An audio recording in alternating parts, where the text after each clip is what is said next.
வணக்கம் தோழர்களே. நம்முடைய இந்த வேதம் தொடர்ந்து படிப்பதில் அவ்வப்போது செய்திகள் நிறைய கிடைக்கின்றன. அதேபோல் நமக்கான வரவலும் கொஞ்சம் கூடுதலாகத்தான் இருக்கிறது. அது என்னவோ தெரியவில்லை, பல்வேறு இடங்களிலே இந்த பகவத்கீதை, மனதர்மம், வேதம் இதை பற்றி எல்லாம் இப்பொழுது பேச துவங்கி இருக்கிறார்கள். இந்த வகையிலே நாம் இன்றைக்கு 159 சுற்றத்தை படிக்க வேண்டும். ரிக்வேதம் படித்து கொண்டிருக்கிறோம் இல்லையா? படிக்கக்கூடாது என்று தடுத்து வைத்த காரணத்தினால் படிக்க வேண்டியதாகிவிட்டது. அது அப்போதே படித்து வைத்திருந்தால் ஒன்றுமில்லை என்று தூக்கி போட்டிருப்பார்கள். அது ஒரு பக்கம் இருக்கட்டும். 159 பார்ப்பதற்கு முன்னால் இந்த பேசப்படுகிற பல்வேறு செய்திகளில் ஒரு செய்தி அண்மையில் கிடைத்தது. அதை உங்களுக்கு தெரியப்படுத்த வேண்டும் என்பதற்காகத்தான். நிறைய பேர் பார்த்துருப்பீங்க, இருந்தாலும் தெரியாதவங்க தெரிஞ்சுக்கிட்டுமே. செத்தபாம்புக்கு மகடியன் ஊதனம் சொல்லி ஒரு தலைப்பில் சமஸ்கிருதம் ஒரு மொழியே இல்லை. நேற்று அது குறிப்பாக சொன்னேன். அது ஒரு மொழியே அல்லன்னு சொல்லி இன்னைக்கு அதை ஒருத்தர் பேட்டிருந்தார். அந்த செய்தி முக்கியமானதாக இருந்தது. சமஸ்கிருதம் என்பது ஒரு மொழியே அல்ல, அது ஒரு சாதாரண கோடு வேர்டு தான் என்று பரபரப்பு ஆய்வு தகவல் ஒன்று வாட்ஸ்அப்பில் உலா வருகிறது. மொழி ஆர்வலர்கள் மத்தியில் ஏராளமான கேள்விக்கணைகளை தொடுக்கும் அந்த முழுநீள தகவல் இதுதான். இந்தோ ஐரோப்பியன் மொழியியலாளர்கள் பலர் கூட்டாக சேர்ந்து சமஸ்கிருதம் என்ற மொழி எக்காலத்திலும் இருந்ததில்லை என ஒரு ஆய்வறிக்கையை வெளியிட்டிருக்கிறார்கள். அதில் கூறியிருப்பதாவது, எந்த ஒரு மொழியும் தோன்ற ஒரு இனம் தேவை. இனம் இல்லாமல் எந்த மொழியும் தோன்ற முடியாது. எடுத்துக்காட்டாக, ஜப்பானியர்கள் ஜப்பானிய மொழியை தோற்றுவித்தார்கள். அதுபோல் தமிழர் தமிழரையும், ஜெர்மானியர் ஜெர்மன் மொழியையும் தோற்றுவித்தார்கள். சமஸ்கிருதத்தை எந்த இனம் தோற்றுவித்தது? இரண்டாவதாக, எந்த ஒரு மொழியும் பேசப்பட்டால்தான் மொழியாகும். பேசப்படவில்லை என்றால் அது குறியீடு எனப்படும். எந்த இயல்பான மொழியும் பேச்சில் முதலில் தொடங்கி பின்னர் பெரு வளர்ச்சி அடைந்த பின்தான் எழுத்து வடிவம் பெற முடியும். எழுத்து வடிவம் சமஸ்கிருதம் என்ற மொழி எந்த காலகட்டத்திலும் பேசப்பட்டதாக எந்த விதமான சான்றுகளும் எழுத்து வடிவம் பெற முடியும். சமஸ்கிருதம் என்ற மொழி எந்த காலகட்டத்திலும் பேசப்பட்டதாக எவ்வித சான்றுகளும் இல்லை. இந்தியாவின் தற்போதைய பிராமணர் ஜனத்தொகை சுமார் 5 விழுக்காடு என்று சொல்லப்படுகிறது. இது சுமார் 6 கோடி எனலாம். இந்த 6 கோடி மக்களும் முதலில் சமஸ்கிருதம் பேசியிருந்தால் அதில் குறைந்தது 1 கோடி மக்கள் இப்போதும் பேசிக்கொண்டிருக்க வேண்டும். அப்படி என்றால் ஏன் தற்போது ஒரு 10 லட்சம் மக்கள் கூட சமஸ்கிருதம் பேசுவதில்லை? 30,000 இன்னும் தாண்டலை இல்லைங்களா? 24,365 கணக்கு எடுத்ததில் அரசாங்கம் சொல்கிற கணக்கு. ஒரு கால் பேசிக்கொண்டு அதுக்கு தான் 600 கோடி ரூபாய் ஒதுக்கீடு வளர்ச்சிக்கு. தமிழுக்கு 30 கோடி, 60 கோடி என்னமோ. ஒரு கால் பேசிக்கொண்டிருந்த மொழி அழிந்து விட்டது என்று சொன்னால், பேசிக்கொண்டிருக்கும் எந்த மொழியும் நேராக அழிவதில்லை. முதலில் அதை பேசும் மக்கள் அழிய வேண்டும். அப்போதுதான் அவர்கள் பேசும் மொழி அழிய தொடங்கும். எடுத்துக்காட்டாக, பிரேசிலில் வாரிக்கென என்ற மொழி இப்போது 20 பேர் தான் பேசுகிறார்கள் பிரேசிலில். இந்த 20 பேரின் காலத்திற்கு பிறகு அது அழிந்து போகும். சமஸ்கிருதம் இவ்வாறாக அழிவின் விளிம்பு மொழியாக எந்த காலகட்டத்திலும் அறிவிக்கப்பட்டு இருந்ததே இல்லை என்பதை இந்த விளிம்பு நிலை மொழி பட்டியல் உறுதி செய்கிறது. ஏனென்றால் சமஸ்கிருதம் எப்போதுமே பேசப்பட்டதே இல்லை என்பதால் தான். சமஸ்கிருதம் மிக உயர்ந்த மொழி என்று சொல்லப்படுவதால் அது எப்போதாவது பேசப்பட்டிருந்தால் அதை பேசிக்கொண்டிருப்பவர்கள் தொடர்ந்து பேசிக்கொண்டுதான் இருக்க வேண்டும். ஒருபோதும் அதை நிறுத்தி இருக்க வாய்ப்பில்லை. வீட்டிலாவது பேசிக்கொண்டிருப்பார்கள். எந்த மொழியும் ஆண் பெண் இருவரும் பேச உரிமை உள்ளதாகத்தான் இருக்கும். ஆனால் சமஸ்கிருதம் பேச பெண்களுக்கு தடையுள்ளது பற்றி நாம் எல்லோரும் அறிந்ததே. ஆக பெண்களிடம் பேச முடியாத, பெண்கள் பேச முடியாத ஒன்று பேச்சு மொழியாக இருந்திருக்க வாய்ப்பே இல்லை என்பது ஆராய்ச்சியாளர் கருத்து. இவையெல்லாம் கணக்கில் கொண்டால் சமஸ்கிருதம் என்பது பேசப்படாத மொழி என்பது தெளிவாகிறது. பேசப்படாதது எக்காலத்திலும் மொழி ஆகாது. ஆனால் எழுதப்படாதது மொழியாகலாம். பல மொழிகள் பேச்சு வழக்கில் இருந்தும் எழுத்துக்கள் இன்றி உள்ளன. மூன்றாவதாக மொழி என்றால் அது தாய்மொழி பேசும் மொழியாக கட்டாயம் இருக்க வேண்டும். அதனால் தான் தாய்மொழி என அழைக்கப்படுகிறது. இந்து மத விதிகளின்படி பெண்கள், அதாவது தாய்மார்கள், சமஸ்கிருதம் சொல்ல அனுமதி இல்லை. ஆக சமஸ்கிருதம் தாய்மொழியாக வாய்ப்பே இல்லை என்கிறார்கள் இவர்கள். ஆக சமஸ்கிருதம் என்பது ஒரு தனி இயல்பு மொழி அல்ல. அப்படி என்றால் அதுதான் என்ன? சமஸ்கிருதம் என்பது உண்மையில் ஒரு ரகசிய குறியீட்டு மொழிதான். குறிப்பிட்ட வர்க்கத்தினருக்கு மட்டும் புரியும் ரகசிய குறியீட்டு மொழி அது. அடுத்தது பேசப்படாத மொழி. பேசப்படும் மொழிகளுக்கு தாயாக முடியுமா என்ற கேள்வி எழுகிறது. பேசப்படாத மொழி எதுவும் பேசப்படும் மொழிகளுக்கு தாயாக ஆக முடியாது என்பது மறுக்க முடியாத உண்மை. ஏனென்றால் பேசப்படாத மொழி பரவ ஒருபோதும் வாய்ப்பில்லை என்பதால் அது பேசப்படாத மொழி. பேசப்படாத ஒரு மொழி சொற்களை பிறப்பிக்க முடியுமா என்பது அடுத்த கேள்வி. முடியாது என்பது தெளிவு. பேச்சு வழியாகத்தான் சொற்கள் தோன்ற முடியும் என்பது தெளிவு. பேச்சு வழியாக தோன்றிய சொற்கள் தான் பின்னர் எழுத்து வடிவில் வரும் என்பதும் உண்மை. சமஸ்கிருதம் பேசும் மக்கள் இல்லாமல் சமஸ்கிருத சொற்களை யார் உண்டாக்குவார் என்ற கேள்வி அடுத்து எழுகிறது. சமஸ்கிருதம் பேசும் மக்கள் இல்லாமல் சமஸ்கிருத சொற்களை மற்ற மொழி பேசுபவர்கள் தான் உருவாக்கி இருக்க முடியும் என்பது தெளிவு. ஆக தமிழை தாய்மொழியாக பாவிக்கும் தமிழ் பிராமணர்களே சமஸ்கிருத சொற்களை தமிழில் இருந்து உருவாக்கி இருக்கக்கூடும். மேற்கூறிய காரணங்களால் சமஸ்கிருதம் என்று ஒரு மொழி இருந்ததாக சொல்லப்படுவது உண்மையல்ல என்பது தெளிவாகிறது. மேற்கூறிய காரணங்களால் சமஸ்கிருதம் என்று ஒரு மொழி இருந்ததாக சொல்லப்படுவது உண்மையல்ல என்று தெளிவாகிறது. மொழியியலாளர்கள் இந்த கருத்துக்களை ஹார்வர்ட் பல்கலைக்கழக மொழி இருக்கைக்கு சமர்ப்பிக்க இருப்பதாக சொல்லப்படுகிறது. இதை மறுத்து இதுவரை எந்த சமஸ்கிருத வல்லுநரும் பதிலளிக்கவில்லை என்பது குறிப்பிடத்தக்கது. இப்போது இது ஒரு செய்தி. இப்போ நமக்கு என்ன அப்படின்னா, இது குறித்த இந்த மொழி குறித்தும் இது சம்பந்தமான இந்த சாஸ்திர சம்பிரதாயங்கள் குறித்தும் மக்கள் பேச துவங்கி இருக்கிறார்கள் என்பது தெளிவாகிறது.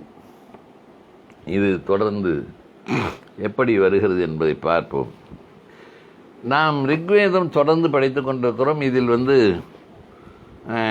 நிறைய செய்திகள் வரும் என்று எதிர்பார்த்தோம். குறைஞ்சபட்சம் ஓரளவுக்காவது ஏதாவது கொஞ்சம். ஏன்னா 1656 பாடல்கள் இதுவரையும் படிச்சிருக்கோம். ஏதோ ஒரு 100 பாடல் கடவுளை பாடி வாழ்த்தினாலும், அதாவது இந்த விநாயகர் துதி, கைத்தலை நிறைகனி அப்பமோ டபுள் பொரின்ட்டு ஏதாவது பாடி அப்புறம் பாட்டு ஆரம்பிப்பாங்க. அல்லது கம்பராயணம் மாதிரி யார் கடவுள்னு எனக்கு தெரியாது, எவன் ஆள்றானோ அவனே கடவுள். உலகம் யாவையும் தாமலவாக்கலும் நிலைபெறுத்தலும் நீக்கலும் நீங்கள் அலைகளா விடையாட்டுடையவர் யார்? அவர் தலைவர் அன்னவர் கே சரணங்களே, அதான் கடவுள் அப்படின்ட்டு அவர் போயிட்டார். அந்த மாதிரியாவது ஏதாவது இருக்கணும். அல்ல ஏதோ ஒன்று 5 கரன் 3 கரன் 7 கரன் முப்புரி நூல் திரண்ட முப்புரி நூல் திகழொளி மார்பும் சொற்பதும் கிடந்த துரிய மெஞ்ஞானியாவது ஏதாவது பண்ணியிருக்கணும். ஒன்றுமே இதில் வரல. அதெல்லாம் தான் இல்லவே இல்லை. அப்போது ஒரு 100 பாடலாவது கடவுள் வாழ்த்தோ இல்லை 1000 அது இதுன்னு ஏதோ போனாலும் கூட அதுக்கு பிறகாவது ஏதாவது செய்திகள் வரும் என்று பார்த்தால் 1656 வரையிலுமே எதையும் காணும். நமக்கு என்ன சந்தேகம்னா, ரொம்ப பேர் போயா இதையே உட்காந்து படிச்சுட்டு நச்சனை எப்போ பார்த்தாலும் வருணன் வாயு அக்கினி அஸ்வினி விஸ்வே தேவர்கள் பித்திருக்கள், ஹோதாக்கள், அத்வரியுக்கள், ரிஷிகள், முனிவர்கள், அவன் இவனை கொன்னான், இவன் அவனை கொன்னான், எனக்கு செல்வம் கொடு, ஒரு ரிக்வேத சோமபானை சாப்பிடு, இவனை அழித்தாயே அவனை அழித்தாயே, இப்படியே தான் இருக்க தவிர வேறு ஒன்றுமே இல்லையே அப்படிங்கிற எரிச்சலில் கூட ரொம்ப பேர் விலகி இருப்பாங்களோ அப்படின்னு. அப்படி விலகி இருந்தால் சந்தோஷம். ஏன்னு கேளுங்க, ஒன்றும் இல்லைன்னு தானே விலகுறாங்க. இருந்தால் தான் இருப்பாங்களே, கூட்டம் அப்படியே கூடிகிட்டே இருக்கணும். ரிஷி தீர்க்கதமன் மணி 8 நாம் துவங்குவோம். 159. ரிஷி தீர்க்கதமன் சோதியும் புவியும் நோக்கி கூறுவது.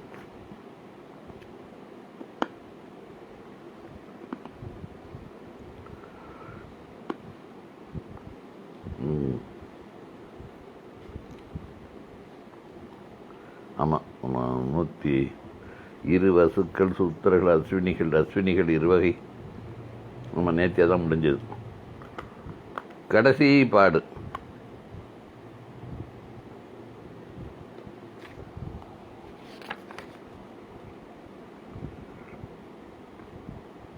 தேவசவிதா சூதரன் தேன்மணி அதர்வேதத்தில் ரைட்டு. 158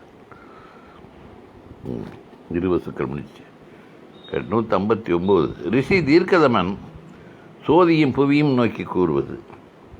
நான் பேரறிஞர்களும் ருதத்தை வளர்ப்பவர்களும் தேவர்களை புதல்வர்களாக உள்ளவர்களும் தேவர்களோடு சேர்ந்து உத்தம செயலுடன் சத்திய சிந்தனையுடன் விரும்பத்தகுந்த செல்வங்களை அளிப்பவர்களான மகான்களையும் சொர்க்கத்தையும் புவியையும் யாகங்களிலே வேள்விகளால் போற்றுகிறேன். நான் என் அழைப்புகளோடு துரோகம் இல்லாத தந்தையின் மனத்தையும் தாயின் புவியின் மகத்தான துலங்கும் அன்பையும் தியானிக்கிறேன். தாயும் தந்தையும் தங்கள் உத்தம ரேதஸ்னா அதே உருவங்கள். அந்த என்னது ரேதஸ் அப்படி கிட்டத்தட்ட இந்த தங்களுடைய விந்து அணுக்களால் அப்படின்னு சொல்லி வரும் இல்லையா, அந்த மாதிரி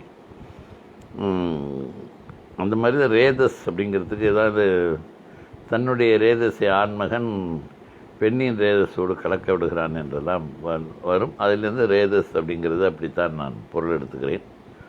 உத்தம ரேதசால் பிரஜைகளுக்கு உத்தம பாலனங்களோடு மிகுந்த பரந்த அமிர்தத்தை தந்தார்கள். உங்களுடைய செந்தில்குமார் காளியப்பன், வணக்கம் தோழர், தினமும் சரியான நேரத்துக்கு வர்றீங்க. நான் என் அழைப்புகளோடு துரோகம் இல்லாத தந்தையின் மனத்தையும் தாயின் புவியின் மகத்தான தானே துலங்கும் அன்பையும் தியானிக்கிறேன். தாயும் தந்தையும் தங்களின் உத்தம ரேதசால் பிரஜைகளுக்கு உத்தம பாலனங்களோடு மிகுந்த பரந்த அமிர்தத்தை தந்தார்கள். உங்களுடைய புதல்வர்கள் நல்ல செயலாளர்கள், அழகுள்ளவர்கள். உங்களுடைய பழைய அன்பை ஞாபகம் செய்து அவர்கள் உங்களை பெரிய பெற்றோர்கள் என தெரிந்து கொள்கிறார்கள். ஸ்தாவர சங்கம பொருள்களின் சத்தியத்தை காக்க உங்களுடைய கபடமறியாத புதல்வனின் பதத்தை பாலிக்கிறார்கள். ஓர் உதரத்தில் தோன்றியவர்களும் சகோதரியுமான ஜோதியும் புவியும் ஒரே இடத்தில் வசிக்கிறார்கள். அவரிடம் அறிவு உண்டு, அவர்கள் சைதன்யத்தை அளிக்கிறார்கள். கிரணங்கள் அவர்களை அளிக்கின்றன, கிரணங்கள் அவர்களை அளக்கின்றன. மெஷர்மெண்ட். தங்கள் செயல்களை அறிபவையும் மிக்க பிரகாசிப்பவையும் விளங்குபவையுமான அவை வானின் நடுவே புதிய புதிய இடைகளை பரத்துகின்றன. இன்று நாங்கள் சவிதாவின் பிரேரணியிலே வரிக்க தகுந்த அந்த செல்வத்தை விரும்புகிறோம். எங்களுக்கு சோதியும் புவியும் அனுகிரகித்து மனையும் நூற்றுக்கணக்கான பசுக்களும் உள்ள செல்வத்தை அளிப்பார்களாக. உங்கள் புதல்வர்கள் என்ற ஒரு சொல்லாடல் பெற்றோரின் இளமையை மீட்டுக் கொடுத்த ரிபுக்கள். பெற்றோர்கள்ங்கிறது விண்ணும் மண்ணும். கபடமறியாத புதல்வன் சூரியன் வாய்மைக்கு இவன் ஒரு எடுத்துக்காட்டு. ரிஷி தீர்க்கதமன் சோதியும் புவியும் நோக்கி கூறுவது. இந்த சோதியும் விண்ணும் புவியும் அனைவருக்கும் சுகத்தை தருபவர்கள், சத்தியத்தை ஊக்கப்படுத்துபவர்கள், மழையின் சலத்தை ஏந்தும் ஆற்றலுள்ளவர்கள், உத்தம பிறவிகளான அவர்கள் செயலிலே உறுதியுள்ளவர்கள். அவர்களின் நடுவே சுத்தனும் துலங்குபவனுமான சூரியன் கடமைகளை செய்ய செல்லுகிறான். விரிந்து பறந்தவர்களும் மகான்களும் தனித்திருப்பவர்களும் தாயும் தந்தையுமான அவர்கள் புவனங்களை காக்கிறார்கள். தேகிகளின் நலத்துக்கு தீரமாய் தாங்குபவர்கள் போல் வானமும் வையமும் இருக்கிறார்கள். தந்தை வடிவங்களால் ஒவ்வொன்றையும் நிலைப்படுத்துகிறான். 2 விஷயங்கள் தொடர்ந்து இதை பற்றி, இந்த வேதங்களை பற்றி பேசப்பட்டு வரும்பொழுது அதில் உள்பொருள் உள்ளது, நிறைய ரகசியங்கள் உள்ளது, நிறைய செய்திகளை உள்ளடக்கியுள்ளது. அதை சாதாரண மக்கள் படித்து தெரிந்து கொண்டு விட முடியாது. அதில் அங்கொன்று இங்கொன்று படிச்சுட்டு எதுவும் செய்ய முடியாதுங்கிற காரணத்தினால தான் அது தொடர்ந்து படிச்சுட்டு வரும். நீ ஒரு 10 பாடலை படிச்சுட்டு உடனே அதில் ஒன்றும் இல்லைன்ட்டு போயிட முடியாது அப்படின்னு சொல்கிறது ஒன்று. நிறைய பொருள் புதிந்தது இருக்குது அப்படின்னு சொல்கிறது 2. அது நுணுக்கமான சங்கதிகள் எல்லாம் இருக்குது அப்படிங்கிறது 3. அது மிக உயர்ந்தது கடவுளால் அருளப்பட்டது 4. இப்படிப்பட்ட பல்வேறு செய்திகள், இந்த கடவுளால் அருளப்பட்டதை விட்டுருங்க, நுணுக்கமான செய்திகளை விட்டுருங்க. மொழிபெயர்ப்பு என்பது மாரா ஜம்புநாதன் தமிழ் மொழிபெயர்த்தது அவர் தான். அவர் முடிந்த வரையிலும் சமஸ்கிருத வடமொழி சொற்களையே தான் தமிழாக்கியிருக்கிறார். அப்படியே தமிழில் இது போடுகிறார். இந்த ரேதஸ், அந்த இந்த மற்ற நிறைய செய்திகள், அது வரிசையாக நிறைய செய்தி இருக்குது. அது எல்லாமே அந்தந்த மொழியில் தான் போடுறாரு. இந்த வேறு அதுக்கு தமிழாக்கம் தனியாக பண்ணலை. அதையும் நம்முடைய தோழர் ராகவன் அவர்கள் முடிந்த வரையிலும் அதையும் மொழியாக்கம் பண்ணியிருக்கிறார்கள். ஆக தமிழ் வேறு நுணுக்கமான செய்திங்கிறது வேறு எதுவுமே இருக்க வாய்ப்பில்லை என்பது நாம் படித்த வரையிலுமே தெரிகிறது. அதாவது இந்த வானம் மையங்களின் புதல்வன் அவர் போற்றி பாடும் பொழுது கொஞ்சம் மிகைப்படுத்தி பாடுதல் தான் இயற்கை. பல்வேறு ரிஷிகள் ஒன்றும் பெரிய அத்தனை பேருமே நுணுக்கமாக பாடுனாங்க, அத்தனை பேருமே ரகசியமாக வச்சாங்கன்றது மாதிரி எதுவும் இருக்க வாய்ப்பில்லை. வேண்டுமென்றால் சித்தர்கள் போல சில மருத்துவ செடிகளின் பெயர்களை மாற்றி வைத்திருப்பார்கள். பெயர்களை வேறு ஏதோ ஒரு அவங்க ஏதாவது ஒரு இவர் இருந்தார், காலை தரையில் தேய்ங்கிறதுக்கு வாலி மனைவின் காலை எடுத்து தேய் அப்படின்னா அந்த தாரைங்கிறதுல கால் இருக்குல்ல, அது வந்து தரையில் தேய் காலைன்னு. நெறிஞ்சமில் குத்திட்டா அந்த காலை தரையில் தேய்ச்சின்னா சரியாக போயிடுங்கிறதுக்காக ஒரு பெரிய பாட்டே இருக்குது. அந்த பாட்டில் சொல்லுவாங்க காலை எடுத்து தேய் அப்படிம்பா. காலை எடுத்து தேய்னா தாரையுடைய அந்த தாரைங்கிற பேரில் இருக்கிற தாவண்ணா அந்த அதில் காலை எடுத்தால் தரைன்னு வரும். தரையில் தேய்ங்கிறது நேராக சொல்லிட்டு போகிறதா மறைச்சி சொல்கிறது. இதை தவிர வேறு ஒன்றும் ரகசியங்கிறது ஒன்றும் இல்லை. பெயர்கள் இதெல்லாம் உண்டு. இந்த சில கிழங்குகளின் பெயர்கள் எல்லாம் மாற்றி இருக்கும். அதெல்லாம் இப்போ இருக்குது. அதெல்லாம் சித்த மருத்துவர்கள் அதை கண்டுபிடித்து அதுக்கு பொருளும் தெரியும். எல்லோரும் இப்போ மருத்துவமே பயன்பட்டுக்கிட்டு இருக்கு. ஆகினால அந்த நுணுக்கமான செய்திகள் ஒளிய வச்சிருக்கிறதெல்லாம் இதில் ஒன்றும் இல்லை.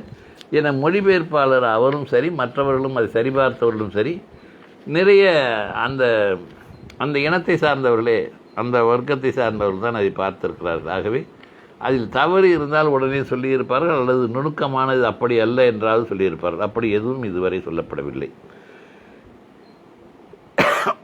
அவன் தேவர்களின் நடுவே மிக்க தேவ வன்மை உள்ளவன், செயலாளர்களின் நடுவே உத்தம செயலாளன். எதற்காக சொல்கிறேன் என்றால் இதில் வேறொன்றும் இல்லை. இது நேரடியான பொருள்தான். சில செய்திகளை அவர் தமிழில் நேரடி சொல்லாமல் அற்புதமான தமிழ் வார்த்தைகளெல்லாம் நிறைய போடுகிறார். அவருக்கு தமிழ் நன்றாக தெரிந்திருக்கிறது. ஆனால் அந்த வார்த்தை ஏன் போட்டு இவர்களுக்கு விளங்க வைக்க வேண்டும் என்று வேண்டுமானால் அவர் நினைத்திருக்கலாம். அதை தவிர இந்த ரேதஸுக்கு அவர் ஏதோ நேரடியான பொருளை சொல்லியிருக்க வேண்டும். இவருடைய உருவ அந்த ஜீன்ஸ் தான் அதுக்கு போயிருக்கு, இந்த அணுக்கர்கள் தான் போயிருக்கு அப்படிங்கிற மாதிரி ஏதாவது சொல்லியிருக்கலாம். அதெல்லாம் அவர் சொல்லலை. விந்தணுக்கள் அப்படின்னு கூட சொல்லலாம். அவன் தன் உத்தம அறிவால் புவியையும் ஒளி உலகையும் அளந்தான், தனிமைப்படுத்தினான், அவர்களை அழியாத தம்பங்களால் நிலைப்படுத்தினான். வையமே வானே நீங்கள் எங்களால் போற்றப்பட்டு எங்களுக்கு மகத்தான புகழையும் மிகுந்த இந்த சத்திரத்தை ஏன் அடிக்கடி சொல்கிறார், இந்த சத்திரத்தையும் அழியுங்கள். அவற்றால் நாங்கள் தினந்தோறும் மக்களை பெருக்குவோமாக, போற்றத்தகுந்த பலத்தை எங்களுக்கு தாருங்கள். 1666வது பாடல். தந்தை வடிவம்ங்கிறது துவஷ்டாவை குறிக்கலாம். வானம் வையங்களின் புதல்வன் சூரியனை குறிக்கும். வானம்ங்கிறது சூரியனை குறிக்கும். அதோடு முடிஞ்சு போச்சு. அவர் தான் வையங்களின் புதல்வன். நிர்மலமான பால் தாயான பூமியிடமிருந்து சூரியன் பனித்தொளி என்ற பாலையும் தந்தையான வெண்ணிலிருந்து ஒளியையும் பெறுகிறான். அந்த சூரியன், இந்திரன், அந்த நிலவு, அந்த இவங்க தான் இவங்களுடைய தேவதைகள்ங்கிறது கண்ணுக்கு தெரிந்த உணர்வுக்கு புலப்படக்கூடிய இயற்கை சீற்றங்களுக்கு அஞ்சி பாடிய பாடல்கள் தான் வருகிறது. கூடவே இவர்கள் அழித்த பகுதிகள், இவர்கள் இடம்பெயர்ந்து வரும் பொழுது அழித்த மொழிகள், பெயர்கள், நபர்கள், அவர்களையெல்லாம் இடையிடையே சேர்த்து நீ அவரை அழித்தாயே, இவரை அழித்தாயே, அவரை கொன்றாய், இவரை கொன்றாய், இதையெல்லாம் சேர்த்து போற்றி பாடல்கள். இவ்வளோ தான் வருது. இதுவரையிலும் எந்த ஒரு செய்தியும் இதுவரை வந்ததாக தெரியவில்லை. ஆகையினால் நமக்கு பார்வையாளர்கள் குறைந்தால் வருத்தப்பட வேண்டாம், மகிழ்ச்சி அடைய வேண்டும். ஏனென்றால் அவர்களுக்கு எரிச்சல் வந்தது, பிடிச்சோம் போயா இதை போய் படிச்சுட்டு இருக்கானே என்று. அதனால் அடுத்தது 1666 பாடல் 1161 சூக்தத்தை பார்க்கலாம். இருந்தாலும் நான் விடுவதாக இல்லை, பார்த்து விடுவோம். என்ன பெரிய எங்கேயாவது பெரிய விஞ்ஞானம் இருந்து தொலைஞ்சு போச்சுன்னா 2 ராக்கெட் செய்கிறது மிஸ் ஆகிடும். ரிஷி தீர்க்கதமன் ரிபுக்களை நோக்கி கூறுவது, நம்மிடம் வந்தவர்களிலே எவன் எங்களுக்கு மூத்தவனோ எவன் எங்களுக்கு இளையவனோ அவன் தேவர்களுடைய தூத செயலுக்காக எங்களிடம் வந்தானா? நாம் அவனிடம் எதை கூற வேண்டும்? அக்னியே, சகோதரனே, நாங்கள் மகத்தான குலத்தில் தோன்றிய சோமக்களத்தை நித்தியம். இதில் என்னத்தை ஆராய்ச்சி இருக்கு? நாங்கள் மாமய களத்தின் மேன்மையை வற்புறுத்துவோம். அக்னி கூறுகிறான், ஒன்றாக இருக்கும் சோமக்களத்தை 4ஆக செய்யுங்கள். தேவர்கள் இங்கனம் உங்களை ஏவுகிறார்கள். சுதன்வ புலவர்களே, நான் இதை உங்களிடம் சொல்ல வந்திருக்கிறேன். நீங்கள் இதனை நிறைவேற்றினால் வேள்வியிலே தேவர்களோடு கலந்து கொள்ள தகுதி பெறுவீர்கள். பிறகு அவர்கள் தேவர்களின் தூதனான அக்னிக்கு பதிலை கூறினார்கள். என்ன கூறினார்கள்? குதிரையை கற்பிக்க வேண்டும், இங்கு தேரை செய்ய வேண்டும், பசுவை சிருஷ்டிக்க வேண்டும், இருவரை இளமைப்படுத்த வேண்டும். நீ கூறிய செயல்களை எல்லாம் நிறைவேற்றி சகோதரனான அக்னியே, பிறகு நீ விரும்பும் எதையும் செய்ய உன்னிடம் வருவோம். ரிபுக்களே, நீங்கள் இச்செயலை முடித்தவுடன் வினவினீர்கள், தூதனாய் நம்மிடம் வந்தவன் எங்கே சென்றான்? அப்பொழுது துவஸ்தா ஒன்றாயிருந்த களம் 4ஆயிருப்பதை கண்டபோது அவன் ஸ்திரீகளின் நடுவே மறைந்து கொண்டான். பெண்களுக்கு நடுப்புறவை மறைஞ்சிக்கிட்டான் அப்படின்னு சொல்கிறார். அது என்ன கணக்குன்னு தெரியல. அப்பொழுது ஏதாவது நுணுக்கமான செய்தியாக இருக்க போகுது. துவஸ்தா மறைந்து கொண்டான்ங்கிறது ஸ்திரீகளின் நடுவே என்பதை ஆகாயத்தில் உள்ள நீரில் என்று கூறலாம். அப்பொழுது துவஸ்தா சொன்னான், தேவர்கள் பருக செய்யப்பட்ட மதுக்களத்தை அசுத்தப்படுத்தியவர்களை நாம் கொல்லுவோமாக. பிழியப்பட்ட சோமம் ஊற்றப்படுங்கால் தங்களை ஒருவரை ஒருவர் வேறு பெயர்களால் அழைத்து கொண்டார்கள். கன்னிகை உஷை வேறு பெயர்களால் அவர்களை அழைத்தாள். கன்னிகைங்கிறது துவஸ்தாவின் மகன்.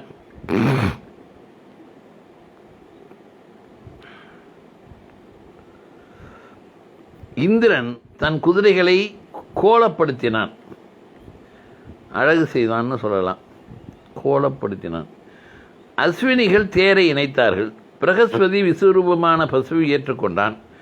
ஆதலால் ரிபுவும் விபுவும் வாஜனுமான நீங்கள் தேவர்களிடம் சென்றீர்கள். நல்ல செயல்களை நடத்தும் நீங்கள் வேள்வியில் உங்கள் பாகத்தை அடைந்தீர்கள். சுதன்வ புலவர்களே, இறந்த பசுவின் தேகத்திலிருந்து சருமத்தை எடுத்து அதனால் புதிய பசுவை புலப்படுத்தினீர்கள்.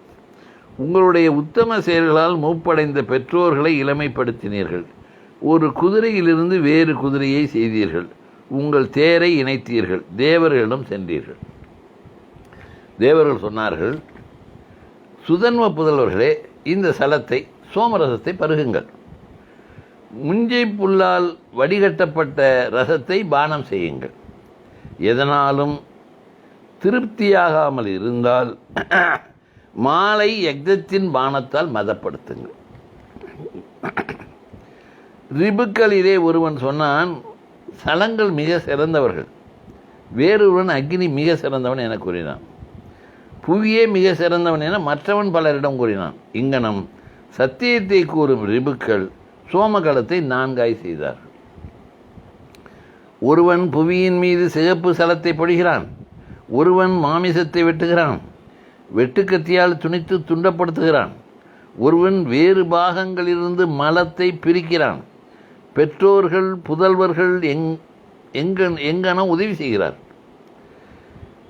ரிபுக்களே, மழையின் தலைவர்களான நீங்கள் உச்சஸ்தானங்களிலே புல்லை தோற்றுவித்தீர்கள். உத்தம செயல்களை செழிப்பிக்க தாழ்ந்த இடங்களில் சலங்களை பெருகச் செய்தீர்கள். கிரகிக்கப்படாத தன்மையுள்ள சூரிய மண்டலத்திலே இதுவரை இருந்தீர்கள். இனி இங்கனம் இருக்காதீர்கள். உங்களுடைய இந்த செயலை நடத்த இன்று தவறாதீர்கள். நீங்கள் மேகங்களிலே புவனங்களை மறைத்து கொண்டு சரியுங்கால் உலகத்தின் பெற்றோர்கள் சூரியனும் சந்திரனும் எங்கிருந்தார்கள்? உங்கள் கையை தடுப்பவனை நாசப்படுத்துங்கள். மரியாதை இல்லாமல் பேசுபவனுடன் கடுமையாய் பதிலளியுங்கள். ரிபுக்களே, சூரிய மண்டலத்திலே சயனிக்கும் நீங்கள் சூரியனிடம் வினவுகிறீர்கள். எவராலும் பற்ற முடியாத சூரியனே, மழையை தோற்றுவிக்கும் இச்செயலை நடத்த எங்களை எவன் எழுப்புகிறான்? சூரியன் பதிலளிக்கிறான். காற்று உங்களை எழுப்புகிறான். வருடம் முடிந்துவிட்டது. இன்று மீண்டும் நீங்கள் இவ்வுலகத்தை ஒளிப்படுத்துங்கள். பலத்தின் புதல்வர்களே, மருத்துக்கள் உங்களை காண விரும்பி சோதியிலிருந்து வருகிறார்கள்.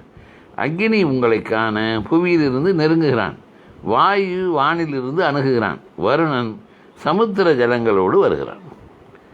1680 அந்த பாடலோடு அந்த சுத்தம் முடிவடைகிறது.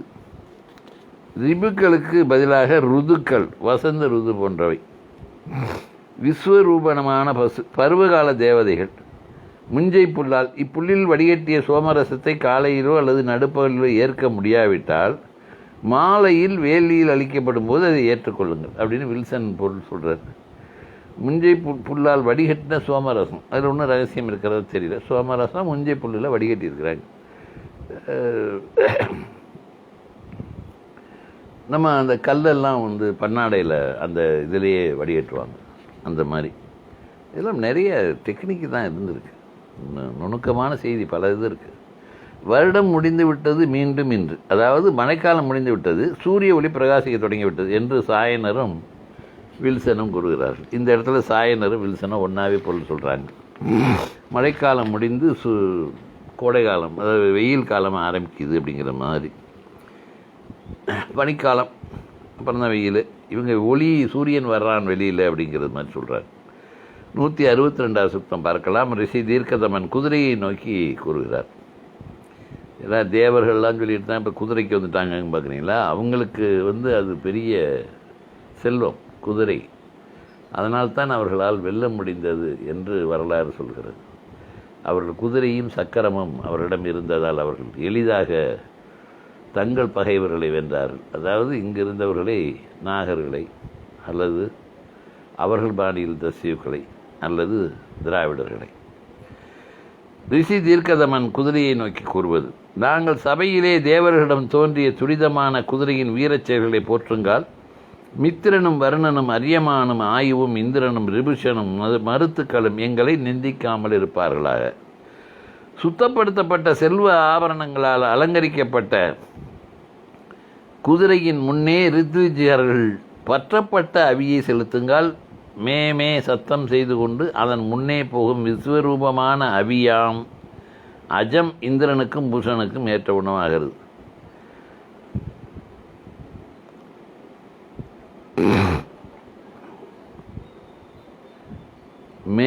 மே சத்தம் செய்து கொண்டு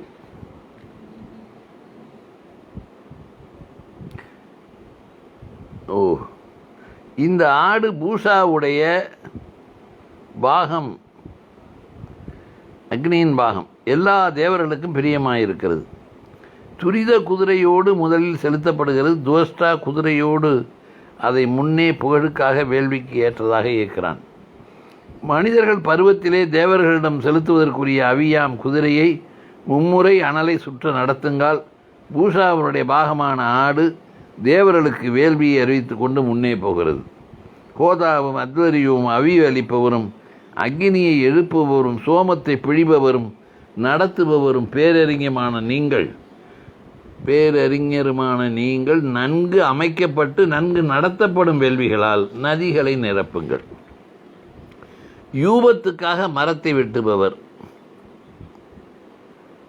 கட்டையை இந்த யூபம்ங்கிறது இந்த பலி கொடுக்குற இடத்துல அந்த மிருகங்களை கட்டுற ஒரு தூண் ஒன்று இருக்குது. முளைக்குச்சின்னு சொல்லுவோம்ல நம்ம வீட்டில் மாடு ஆடு கட்டுறதுக்கு. அது மாதிரி அதை அடித்தே கொள்வாங்க. அந்த இதில் வருது, அந்த அஸ்வமேத யாகம் இந்த மாதிரி இது செய்யப்படும் போது அதில் வந்து அந்த குதிரைகளை கட்டுவாங்க இல்லையா, அதில் பசுவே கூட அடித்தே தான் கொண்டு இருக்காங்க. பிராணிகளை அடித்து கொள்வது ஒரு பலியின் ஒரு வகை. அப்புறம் நெருப்பில் போடுறது, பாகம் செய்தார்கள்பாங்க. அதை பக்குவம் செய்வது, அதை உண்பதற்கு ஏற்றவாறு வாட்டுவது, தீயில் வாட்டுவது. அந்த யூபம்ங்கிறது அந்த மரம். அந்த மரத்துக்காக மரத்தை வெட்டுபவர், அந்த குச்சிக்காக கட்டையை தூக்குபவர் யூபத்தின் உச்சியிலே குதிரையை கட்ட இணைப்பதிவை செதுக்குபவர், குதிரைக்காக பாக பாத்திரங்களை சேர்ப்பவர். இவர்களுடைய முயற்சிகள் எங்கள் எண்ணங்களை நிறைவேற்றுக. எங்களுடைய மனோரதம் சுயமாகவே நிறைவேறுக. இனி அங்கமுள்ள குதிரை தேவர்களுடைய ஆசைகளை பூர்த்தி செய்ய வருக. அதை நாங்கள் தேவர்களை புஷ்டிப்படுத்த பந்தம் செய்கிறோம். ரிஷிகளும் விப்ரர்களும் இன்புறுவார்களாக. குதிரையின் கழுத்திலும் கால்களிலும் சேர்க்கப்படும் வடங்களும் வார்களும் இடைரசிசிகளும் கோலச் சாமான்களும் அதன் வாயினுள் வைக்கப்பட்ட புல்லும் இவை அனைத்தும் குதிரையோடு தேவரிடம் செல்க. ஈயால் புசிக்கப்பட்ட எந்த பச்சை மாமிச பகுதியும் கம்பிலோ கோடரியிலோ பூசப்பட்ட எந்த மேடையின் பகுதியும் வெட்டுபவனுடைய கைகளிலோ நகங்களிலோ படிந்துள்ள அந்த ரசப்பகுதியும் இவ் அனைத்தும் குதிரையே உன்னோடு தேவர்களிடம் செல்க. அவனுடைய உதிரத்திலிருந்து உதிரும் எந்த சீரணமாகாத புல்லும் பச்சை மாமிசத்தில் மிச்சமாயிருக்கும் எதுவும் இந்த அனைத்தையும் வெட்டுபவர்கள் மாசு நீக்கி சுத்த அவியை தேவர்களுக்கு பக்குவப்படுத்துவார்களாக. நெருப்பிலே வாட்டப்படுங்கால் சூளத்திலிருந்து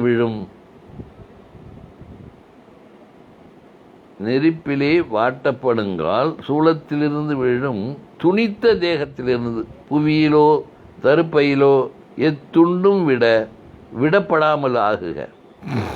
வெட்டி துண்டுதான் போடும்போது ஏதாவது ஒன்று எடுத்து ஒரு இடத்துல சேர்க்கணும்ல, அதில் எதுவும் எந்த துண்டும் விட்டு போடாமல் பார்த்துக்கோங்க.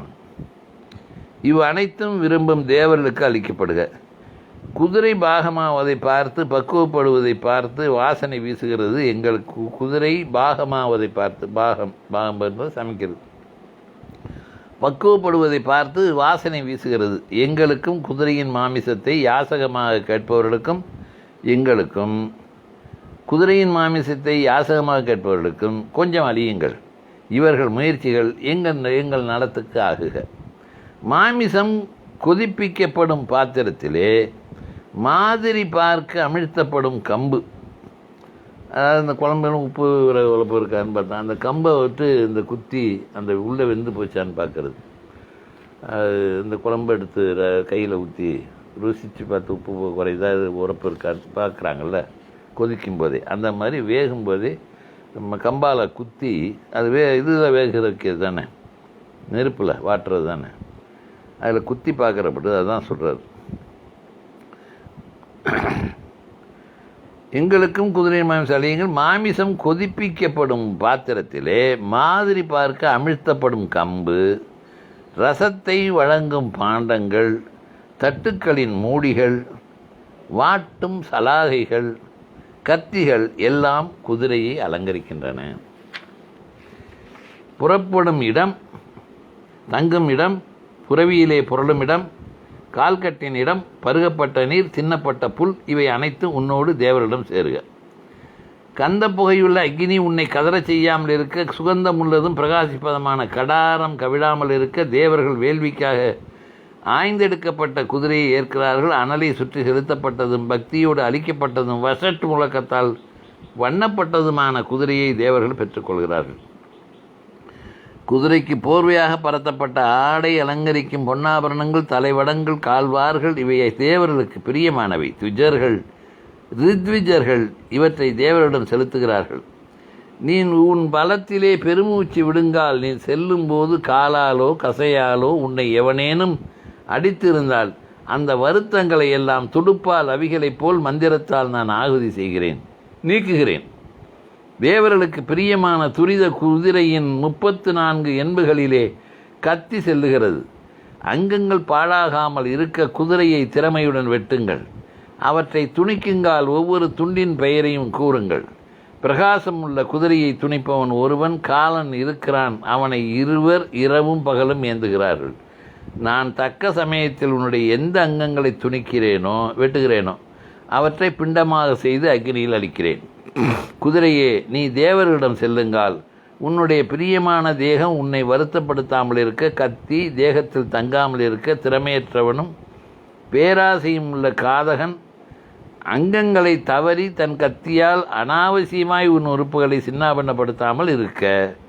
இல்லை, இங்கு சாகவில்லை, இங்கு நீ சாகவில்லை, நீ துன்பமாகவில்லை. ஏனெனில் நீ மங்களமான வழிகளால் தேவர்களிடம் செல்லுகிறாய். இந்திரனின் குதிரைகளும் மருத்துக்களின் அசுவங்களும் அவர்களுடைய தேர்களிலே இணைக்கப்படும். உன்னை சோதிக்கு வகுத்து செல்ல அஸ்வினிகளின் கழுதையின் நுகத்துக்கு குதிரை இணைக்கப்படும். இந்த குதிரை எங்களுக்கு மிகுந்த பசுக்களும் உத்தம குதிரைகளும் வீர புதல்வர்களும் உள்ள விசுவத்தை தாங்கும் செல்வத்தை ஏந்தி வருக. எங்களுக்கு அதிதி குதிரை பாவத்திலிருந்து விடுதலை அளிப்பாராக. குதிரை அவிகளோடு எங்களுக்கு சத்திரத்தை அளிப்பார்கள். நதிகளை நிரப்புங்கள்னா போதுமான மழையை பெறுதல் அல்லது அவியை நிறைய அளித்தல். பேரறிஞர் அப்படிங்கிறது தலைமை புரோகிதர். பேரறிஞர்னா தலைமை புரோகிதர். அதனால தான் அவனை நாங்கள் பேரறிஞருங்கிறானோ. ஹோதா முதலியவை இவை வேள்வியை நடத்தும் 16 புரோகிதர்களின் பெயர். அஜம் ஆடு, யாகம் நடக்கும் இடத்தில் உள்ள கம்பத்தில் குதிரைகளுடன் சேர்த்து கட்டப்படும் ஆடு. அக்னியாக ஆயுவும் என்று ஒரு சொல் வருது. அதில் அக்னியாக இருக்கலாம். ஆனால் சாயனரும் மகிதரரும் வாயு என்று கூறுகிறார்கள். பற்றப்பட்ட அவி கடந்த இரவு நடைபெற்ற வேள்வியில் எரிக்கப்பட்டு மிஞ்சியதை குதிரைக்கு அளித்தல். யாகத்தில் பலி கொடுக்கப்படும் குதிரை தெய்வீகமானதாக கருதப்படுகிறது. அதனுடைய 34 எலும்புகள் சூரியன், சந்திரன், 5 கிரகங்கள், 27 நட்சத்திரங்கள் ஆகியவற்றை பிரதிநிதித்துவப்படுத்துகின்றன. ரெப்ரசன்டேட்டிவ்ஸ். யார் வெட்டினது துண்டு எலும்பு கிளம்பெல்லாம் நமக்கு நட்சத்திரம். எவ்வளோ ஈஸியாக வானசாஸ்திரம் வச்சுருக்கானு ஐயா. ஒவ்வொரு துண்டு யாகத்தை தான் வானசாஸ்திரம்ங்கிறான் இருக்கு. அதில் எல்லாம் இருக்கின்றது. ஒவ்வொரு துண்டு 34 எலும்புகள்ங்கிறதுக்கு யாகத்தில் பலி கொடுக்கப்படும் குதிரை தெய்வீகமானதாக கருதப்படுகிறது. அதனுடைய 34 எலும்புகள் சூரியன், சந்திரன், 5 கிரகங்கள், 27 நட்சத்திரங்கள் ஆகியவற்றை பிரதிநிதித்துவப்படுகின்றன. 27 5 கிரகம் ஒரு 32, சந்திரன் 33, சூரியன் 34. அது 34 எலும்பு 34 பிரதிநிதித்துவப்படுத்துகின்றன. ஒவ்வொரு துண்டு யாகத்தில் பலியாக கொடுக்கப்பட்ட குதிரையின் உடல் பாகங்களை கூறுகளாக்கி ஒவ்வொரு தேவதைக்கும் அவற்றை பகிர்ந்து அளிக்க வேண்டும். அப்போது ஒவ்வொரு பாகத்திற்கும் ஒரு பெயரை சொல்ல வேண்டும் என்று லுட்விக் சொல்கிறார். அஸ்வமேத யாகம், குதிரை பலியிடுதல் பற்றிய விவரங்கள் ராமாயணத்தில் வருகின்றன. இது குறிப்புங்கிறதால ராமாயணம்னு இதில் சொல்லப்படுது. அவ்வளோதான். இது கிடையாது, செய்தி அல்ல. அந்த அடிக்குறிப்புக்கு ஆர்டிஹெச்சினுடைய அடிக்குறிப்புக்கு இவர் விளக்கம் தருகிறார். இந்த குதிரையே, நீ தேவரிடம் செல்லுங்கால் அப்படின்னு உன்னுடைய பிரியமான தேகம் உன்னை வருத்தப்படாமல் இருக்க. வெட்டி துண்டாக்கி அதை பலி கொடுத்தாச்சு. இதுக்கு கீழே அந்த 21வது பாடலில், இல்லை நீ இங்கு சாகவில்லை, நீ துன்பமாகவில்லை, ஏனெனில் நீ மங்களமான வழிகளால் தேவர்களிடம் செல்லுகிறாய் அப்படின்னு சொல்லப்படுற இந்த இது புத்தர் இது செய்தி, அது ஒன்றும் இது இல்லை, ஒரு குறிப்புக்காக. ஞானசூரியனில் வரும் இந்த செய்தி. புத்தர் ஒவ்வொரு யாகம் நடக்கிற இடத்துக்கும் போய் தன்னுடைய குழுவினரோடு போய் தகராறு பண்ணுறாரு. ஏன் அந்த மாதிரி கொள்றீங்க, அந்த மாதிரி பசுவெல்லாம் முடிஞ்சு நெருப்பில் தள்ளுறீங்கன்னு. இல்லை அதெல்லாம் பசு நெருப்பில் நாங்கள் கொடுமைப்படுத்துறது இல்லை, அது நேராக சொர்க்கத்துக்கு போய்டுவோம். இல்லை சொல்கிறாப்புல இல்லை, குதிரையை ஏன் இந்த மாதிரி, அதனால் நீ இன்னும் சாகவே இல்லை, நீ நேராக சொர்க்கத்துக்கு செல்கிறாய், நேராக தேவர்கள்ட்ட போகிறேன்னு சொல்கிறாங்க. துண்டாக வெட்டி பலி கொடுக்குறாங்க. அதை 34 எலும்பெல்லாம் வேறு நம்பர்லாம் சொல்லியாச்சு. அந்த யாகம் கொடுக்கப்பட்டது நேராக சொர்க்கத்துக்கு செல்வதாக சொல்லப்படுது. அதுதான் அவர் கேட்குறார். ஜோதிஷ்டமே யாகத்தில் இதை செய்கிறாங்க அப்படின்னு சொல்லி கேட்கும்போது இவர் போய் கேட்குறாரு, ஏன் அது மாதிரி பண்ணுறது, எல்லாம் அது சொர்க்கத்துக்கு போகுது. ஓ சொர்க்கத்துக்கு யாகத்தில் போடுற பசுவே போகுதுன்னா பேசாமல் யாகம் செய்கிறவன் எதுக்கு செய்யலாம், சொர்க்கத்துக்கு போகுது தானே, பேசாமல் அவனே தள்ளிவிட அப்படி நேராக சொர்க்கத்துக்கு போயிடுவான்ல, எதுக்கு தேவையில்லாமல் மிருகத்தையெல்லாம் கொண்டு விட்டுருக்கீங்கன்னு கேட்குறாரு. இந்த கேள்விதான் அங்கே பற்றி எரிய தொடங்கியது. மன்னர்களும் கூட விழிக்க தொடங்கினார்கள். என்னடா அது இவ்வளோ நாள் இப்படி நம்மளை ஏமாற்றிக்கிட்டே இருந்தானே, இப்போ இவன் கேட்குற கேள்வி சரிதானே, யாகம் எவன் செய்கிறானோ அவனே போனாக்கா நேராக சொர்க்கத்துக்கு போயிடலாமே, யாகம் செஞ்சு ஒரு பசுவை கொன்று அப்புறம்தான் அதனால் எனக்கு நன்மை வரும், நான் சொர்க்கத்துக்கு போவேன்னா பேசாமல் நம்மளே தள்ளிவிட்டா அப்படின்லாம் இவர் கேட்குறாரு அப்படின்னு சொல்லி அந்த விழிப்பு வரும்போது தான் பௌத்தத்தினுடைய எழுச்சி, வைதிகம் கீழே விழுது, அது பின்னாடி கீழே விழுது. அதனால தான் புத்த மதம் மேலோங்கி வளரத் தொடங்கியது. அதனால தான் அவ்வளவு பகை அவர்களை ஒழிக்க வேண்டும் என்றே ஒழித்தார், கொலை செய்தார்கள் கிட்டத்தட்ட. அவ்வளோதான். பசு ஜோதிஷ்டமே பிரயாசியதி பசு சேனிகம் சொர்க்கம் அப்படிங்கும்போது அதாவது அதுக்கு பதில் சொல்கிறார். ஜோதிஷ்டோமே பிரயாசியதி பசு சேனிகம் சொர்க்கம் யஜமானே தத்திர தஸ்மாந்தகன்யதே பசு சேனிகம் சொர்க்கம் அப்படின்னு சொல்லும்போது இவர் சொல்கிறது, இந்த எஜமான போட்டின்னா அவனே போயிடுவானே சொர்க்கத்துக்கு அப்படின்னு அவர் சொல்கிறாரு. அந்த பாடல் அப்படி வரும். அது இதில் வருது, ஞான சூரியனில் வருது. சிவானந்த சுவாமி, சிவானந்த சரஸ்வதி இருக்கிறது. அவ்வளோதான் இந்த சூக்தம் முடிவு பெறுகிறது. அடுத்து இது சும்மா தெரியணுங்கிறதுக்காக 1714வது பாடலோடு 162வது சூக்தம் முடிவு பெற்றது. ரிஷி தீர்க்கதமன் குதிரையை நோக்கி, அந்த யாகத்தில் போடுற அந்த குதிரையை நோக்கி தான் அவர் பாடுறார். அஸ்வமே யாகத்தில் இந்த குதிரை முக்கியமானது. குதிரை வேள்வி தான் நடக்குது. அதனால் அதை அஸ்வமேத யாகம், குதிரையை வேள்வி.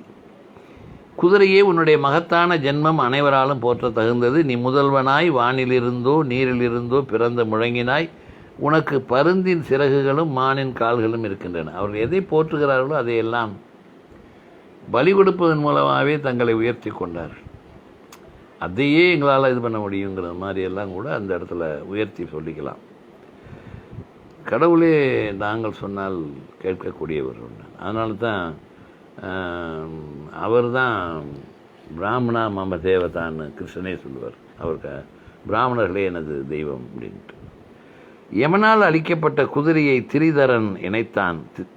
இந்திரன் அதன் மீது முதலில் ஏறினான். கந்தர்வன் அதன் வாய் வடங்களை பிடித்தான். வசுக்களே, நீங்கள் குதிரையை சூரியனிடமிருந்து கற்பித்தீர்கள். குதிரையே, நீ யமன், நீ ஆதித்யன், மர்மமான விரதத்தால் நீ திரிதன், நீ சோமனோடு கூட சேர்ந்திருக்கிறாய். சோதியிலே உனக்கு 3 பந்தனங்கள் இருக்கின்றன என அறிஞர்கள் கூறினார்கள். சோதியிலே உனக்கு 3 பந்தனங்கள் என அவர்கள் சொன்னார்கள். புவியிலே 3, வானில் 3 எனவும் கூறினார்கள். குதிரையே, வர்ணனான நீ உன்னுடைய உத்தம சன்மஸ்தானங்கள் என கூறப்படும் இடங்களை கூறுகிறாய். குதிரையே, வேள்வியிலே பங்கு கொள்ளும் உன்னுடைய இந்த சுத்தப்படுத்தும் ஸ்தானங்களை, உன்னுடைய கால்களின் இந்த சுவடுகளை நான் கண்டேன். நான் இங்கு ருதத்தை பாலிக்கும் மங்களமான வாய் வடங்களை கண்டேன். அஸ்வமே, நான் தூரத்தில் இருக்கும் உன் ஆன்மாவை என் மனத்தால் காண்கிறேன். நீ கீழே புவியிலிருந்து வானின் வழியாய் சூரியனிடம் செல்லுகிறாய். புழுதியால் பங்கமாகாமல் இருப்பதும் தடைபடாமல் செல்வதும் உச்சத்தில் பறந்து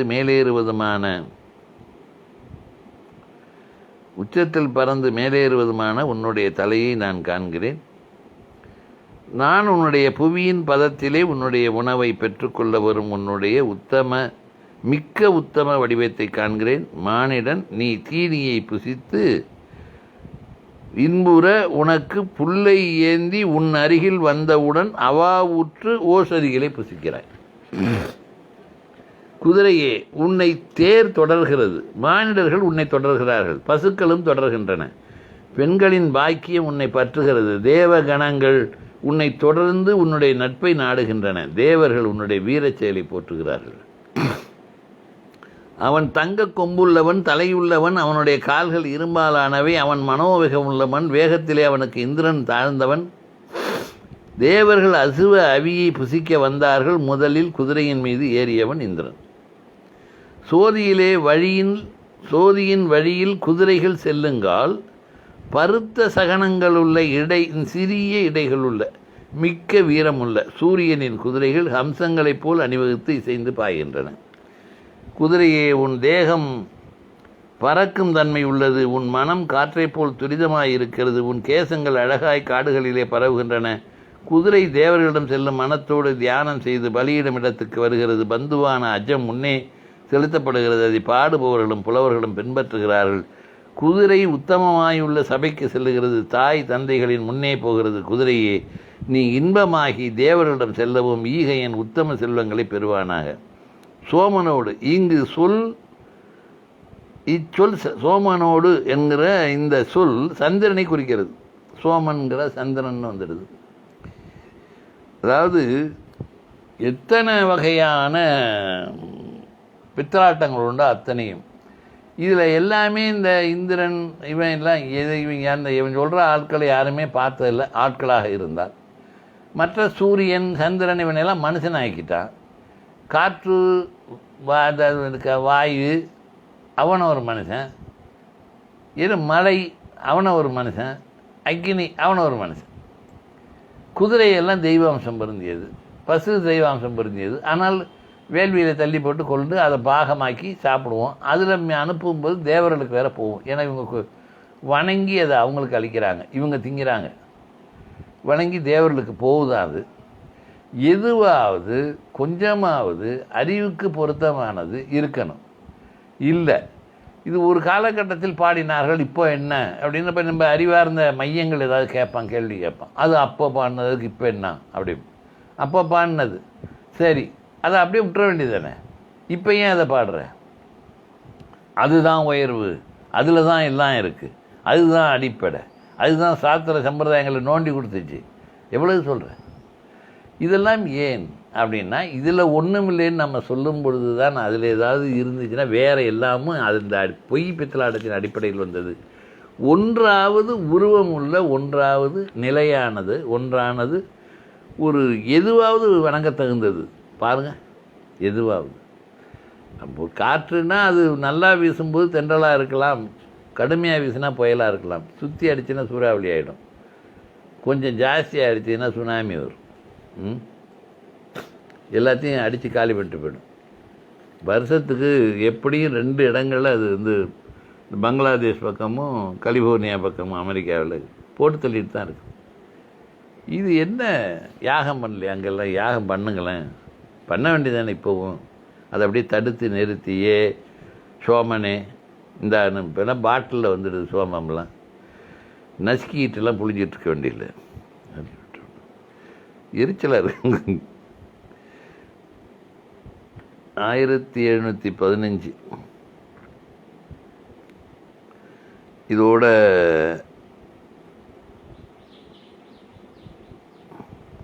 உன் கேசங்கள் என்ற செய்திக்கு ஒரு சொல்லாடலுக்கு இவை குதிரையின் குளம்புகளை குறிக்கலாம். குளம்புகளுக்கு கேசம்னா மயிறு, நம்ம இதில் கேசங்கள்ங்கிறத வந்து இவன் குதிரையினுடைய குளம்புன்னு இருக்கும். தங்க கொம்புகள் அப்படிங்கிறதுக்கு சாயனர் சொல்கிறார். குதிரையின் பிடரி மயிர் தங்க கொம்புகளாக ஓமிக்கப்பட்டுள்ளன. இவருக்கு ஐயருக்கு குடிமையெல்லாம் இருக்கிறது வந்து தங்க கொம்பு. சூரியனுடைய தங்க நிற கிரணங்களாகவும் இருக்கலாம், அப்படியும் இருக்கலாம், எப்படி வேணாலும் இருக்கலாம். மாற்றி மாற்றி சொல்லிக்கலாம். கேட்டால் அது இது ரகசியம் நிறைந்து. 164வது சூக்தம். ரிஷி தீர்க்கதமன் விஸ்வே தேவர்கள் மற்றும் பிற கடவுளர்களை நோக்கி. பிற கடவுளர்கள் எங்கேருந்து வராங்க தெரியல, கடவுளர் தானே, அப்புறம் எனக்கு பிற கடவுளர்கள். இந்த பிரியனும் பலிதனுமான ஹோதாவின் நடு சகோதரன் எங்கும் பரவி இருக்கிறான். 3வது சகோதரன் நெய் முதுகுள்ளவன். நான் இந்த சகோதரர்களின் நடுவே 7 புதல்வர்களோடுள்ள சனங்களின் தலைவனை காண்கிறேன். 7 ஒரு சக்கரமுள்ள தேரை ஏந்துகிறார்கள். 7 நாமங்களுள்ள குதிரை அதை இழுக்கிறது. சக்கரத்துக்கு 3 நாபிகள், இருசுகள் உண்டு. சக்கரம் தேயாது, அது தளராது. அங்கு எல்லா சீலர்களும் நிலைக்கிறார். 7 சக்கரங்கள் உள்ளதும் 7 குதிரைகளால் ஏந்தப்படுவதுமான இந்த தேரிலே 7 அமர்ந்திருக்கிறார்கள். இதன் முகப்பிலே 7 சகோதரிகள் வருகிறார்கள். இதில் பசுக்களின் 7 நாமங்கள் வைக்கப்பட்டிருக்கின்றன. எவன் முதலில் தோன்றியதை கண்டான், என்புள்ளதை தாங்கும் என்பற்ற பொருள் எது, எலும்புள்ளதை கண்ட எலும்பில்லாத பொருள் எது. புவியிலிருந்து என்பும், அந்த என்பு அதெல்லாம் நல்லா தெரியுது, ஆனால் இதுக்கு தெரிய மாட்டேங்குது. ரேதஸுக்கு புவியிலிருந்து இரத்தமும் சுவாசமும் தோன்றுகின்றன, ஆனால் ஆத்மா எங்கிருந்து வருகிறது, இதை தெரிந்து கொள்ள எவன் அறிஞனிடம் செல்லலாம். அபக்குவானான நான் அறியாத மனத்தோடு தேவர்களுக்கும் தெரியாமலுள்ள இப்பதங்களை அறிய நான் வினவுகிறேன். அபக்குவான் அனைவரையும் அறியும் சூரியனை போர்த்த கவிகள் இந்த 7 இலைகளை பரத்துகிறார்கள். அறியாமலுள்ள நான் அறிந்து கொள்ள உண்மையை அறியும் அறிஞர்களிடம் கேட்கிறேன். நான் தெரிந்து கேட்கவில்லை. இந்த ஏகன் பிறப்பற்ற வடிவமேந்தி இந்த 6 உலகங்களையும் தாங்குகிறான். இந்த உண்மையை அறிபவன் சதா செல்பவனும் அழகனுமான சூரியனின் மர்மமான பதத்தை துரிதமாய் அறிவிப்பானாக. பசுக்கள் அவனுடைய தலையிலிருந்து பாலை பொழிகின்றன. அவை பரந்த தேஜசுடனாகிய அங்கனமே மீண்டும் நீரை பருகுகின்றன. அவை சூரியனுடைய தேஜஸை அணிந்து காலால் சலத்தை பானம் செய்கின்றன. தாய் பூமி, தந்தையை சூரியனை. ஆமாம், தாய் தந்தை ருதத்துக்காக தியானத்தோடு போற்றுகிறாள். அவன் தன் மனத்திலே அவளுடைய விருப்பங்களை முன்னதாகவே அறிகிறான். அவன் அவளோடு சேர்கிறான். மக்களை விரும்புபவள் அடிபட்டு கர்ப்பரசத்தால் கலங்குகிறாள். அவர்கள் பாக்கியவான்களைப் போல் பரஸ்பரம் புகழ்ந்து கொள்கிறார். தாய் புவியின் நுகத்தில் பந்தமானால் மேகபந்திகளின் நடுவே சலசங்கம் நின்றது. கன்று கதறிற்று. அது விஸ்வரூபமான பசுவை 3 சந்திகளிலே பார்த்தது. 3 தாய்களையும் 3 தந்தைகளையும் ஏந்தும் ஏகன் மேலே நின்றான். அவனை எவனும் தளர்த்தான். சோதியின் உச்சியிலே தேவர்கள் பரஸ்பரம் பேசிக் கொள்கிறார்கள். இப்பேச்சை எவனும் அறியான். அதில் அனைவரின் பேச்சும் இருக்கிறது. ருதனான சூரியனின் 12 பற்கள் உள்ள சக்கரம் வானை சுற்றி வட்டமிடுகிறது. அந்த சக்கரம் தேயாதது. அக்னியே, அதில் 720 குழந்தைகள், 360 இரவுகளும் 360 பகல்களும் வசிக்கின்றன. 5 கால்களும் ருதுக்களும் 12 வடிவங்களும் மாதங்கள் உள்ள சூரியன் சோதியின் தூரமான அர்த்தகோலத்தில் இருக்குங்கால் அவனை புரீசி என கூறுகிறார்கள். அங்குள்ள அர்த்தகோலத்தில் இருக்குங்கால் அவனை அற்பிதம் என மற்றவர்கள் சொல்கிறார்கள். அப்பொழுது அவன் ஒவ்வொரு சக்கரத்துக்கும் 7 பற்கள் உள்ள 7 சக்கரத்தேரிலே சூரியன் பிரகாசிக்கிறான். இந்த 5 பற்கள் உள்ள வட்டமிடும் சக்கரத்திலே எல்லா புவனங்களும் நிலைக்கின்றன. மிக்க பாரம் ஏந்து மச்சு சூடாகாது. அவன் அனாதியான அழுத்தமான நாபி எப்பொழுதும் முறியாமல் இருக்கிறது. சமநேமியுள்ள தேயாத சக்கரம் அடிக்கடி வட்டமிடுகிறது, சுற்றுகிறது. மேற்புறத்திலே இணைந்துள்ள 11 உலகத்தை தாங்குகிறார்கள். சலத்தால் வியாபகமாகும் சூரிய மண்டலம் செல்லுகிறது. அங்கே எல்லா புவனங்களும் அற்பிதமாகின்றன, நிலைக்கின்றன, அதன் தீனத்திலாகின்றன. உடன்பிறந்த ருதுக்களிலே 7வது அறிஞர்கள் தனிப்பிறவி என கூறினார்கள். 6 இரட்டையர்கள் சரணமுள்ள அவர்கள் தேவர்களிடமிருந்து தோன்றினார்கள். அவருடைய விரும்பத்தகுந்த தன்மைகள் அவற்றிற்குரிய இடத்திலே தனித்தனியாக ஸ்தாபிக்கப்பட்டிருக்கின்றன. அவர்கள் ரூப பேதத்திலே விவித வடிவமுள்ளவர்கள். தாவர பொருள்களின் நன்மைக்காக வட்டமிடுகிறார்கள். இவர்கள் உண்மையாக பெண்களாக இருந்தாலும் அவர்கள் இவர்களை ஆண்கள் என கூறினார்கள். சூரியனுடைய கிரணங்கள் சலத்தை ஏந்துங்கால் பெண்களாகவும் பொழியுங்கால் ஆண்களாகவும் இருக்கின்றன. சூரியனுடைய கிரணங்கள் சலத்தை ஏந்துங்கால் பெண்களாகவும் பொழியுங்கால் ஆண்களாகவும் இருக்கின்றன. கண்கள் இருப்பவன் காண்கிறான், குருடன் காணான். அறிஞனாய் உள்ள புதல்வன் இதை அறிகிறான். பெண்களும் ஆண்களுமான ரசிமிகளை அறிபவன் தந்தையின் தந்தையாகிறான், பிதாமக. பசு தன் முன்கால்களால் கன்றை மேலே ஏந்தி பிறகு பின்கால்களால் மேலே ஏந்தி உயரத்தில் எழுந்தது. அது எங்கே சென்றது? பாதி வழியிலே அது யாருக்காக திரும்பி வந்தது? எங்கு கன்று ஈனிற்று? மந்தையின் நடுவே கன்றை அழிக்கவில்லை. கீழே இருக்கும் தந்தையான அக்னியை மேலே இருக்கும் சூரியனோடு இணைத்தும் மேலே இருக்கும் சூரியனை கீழே இருக்கும் அக்னியோடு சேர்த்தும் கிரமமாய் அறிபவன் அறிஞன் போல் நடந்து கொள்கிறான். இங்கு இதை எவன் விளக்குவான்? தேவத்தன்மையுள்ள மனம் எங்கிருந்து தோன்றுகிறது? அறிஞர்கள் கிரணங்களை இறங்குபவர்கள் எனச் சொன்னார்கள், கிரணங்களை ஏறுபவர்கள் எனவும் கூறினார்கள்.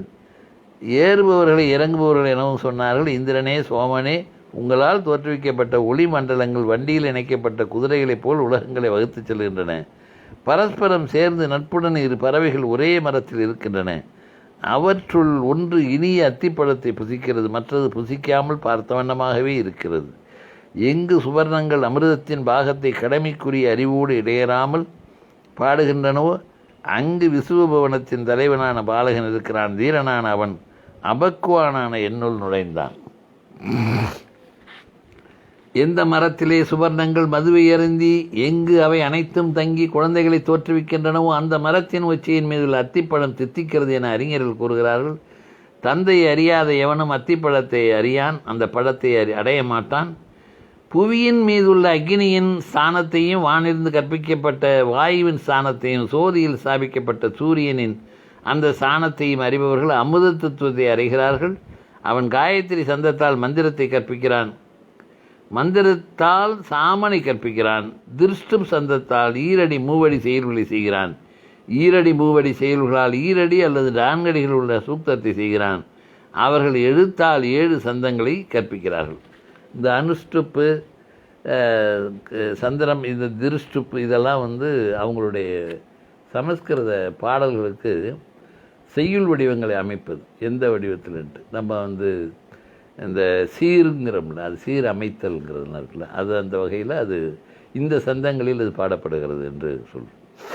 அவன் ஜெகதீச சந்த பாக்களால் ஜெகதீச் சந்த பாக்களால் ஜோதியிலே மழையை ஸ்தாபித்தான். அவன் ரதந்திரம் சாமனிலே சூரியனை பார்த்தான். அவர்கள் காயத்ரி எழுப்ப 3 சமிதைகள் பிரிவுகள் உண்டு என கூறினார்கள். ஆதலால் சமிதைகள்னா பிரிவுகள் போல. ஆதலால் காயத்ரி மேன்மையிலும் நோன்மையிலும் அனைத்தையும் உந்துகிறது. இந்த பாடல் 52 பாடல்கள் உள்ளது இந்த சூக்தம் மட்டும். அதனால் ஒன்றும் ஒரே இதாக வந்திருக்கு. வசுக்களின் வசுப்பத்தினியான பசு தன் மனத்திலே கன்றை விரும்புவதாய் சிங்கார முழக்கத்தோடு இங்கு வருகிறாள்.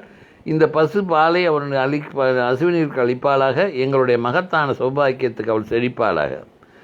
மூடிய கண்களுடன் நிற்கும் தன் கன்றுக்காக பசு கதறுகிறாள். அது நெற்றியை சுவைக்க அவள் செல்லுங்கள் அலறுகிறாள்.